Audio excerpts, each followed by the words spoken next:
जर महाराष्ट्राला ठीक करायचं असेल, ह्या विचारमंचाच्या माध्यमातून, तिसऱ्या धम्म परिषदेच्या माध्यमातून सांगतो, हे महाराष्ट्र तुम्हाला ठीक करायचं असेल तर येणारा काळ एवढा वाईट आहे. या महाराष्ट्र सरकारला, भारत सरकारला एक काम करावं लागेल. तुम्ही म्हणसाल की अभिव्यक्ती स्वातंत्र्यावर गदा आली, मी त्याला मानणार नाही. जर हा महाराष्ट्र नीट करायचा असेल तर प्रत्येक पोराच्या मोबाईलमध्ये जे 2 GB नेट आहे का, हे पहिले बंद करावं लागेल.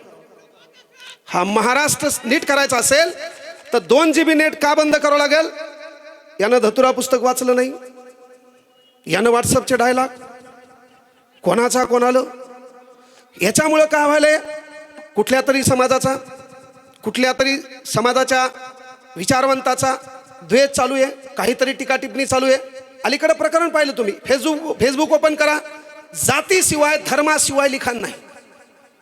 फेसबुक ओपन करा, व्हॉट्सअप पहा तुमच्या मित्राचं, आपल्याला राग आलाय, आपण तर लय बरे आहेत, आपल्या कोणी नादी लागत नाही, ते चांगले निळं रक्त म्हणल्या लोक मध्ये नको रे बापा, ते कार्यक्रम डेंजर आहे त्याचा, हे का नाही. एवढी असं आपण बाबासाहेब आंबेडकरांचे मला आपल्यात विद्रोह असला पाहिजे, हे का नाही. आपल्या अंगात रग आहे, आपण तरुण आहात, एकदा पुन्हा जोरदार टाळ्या होऊ द्या.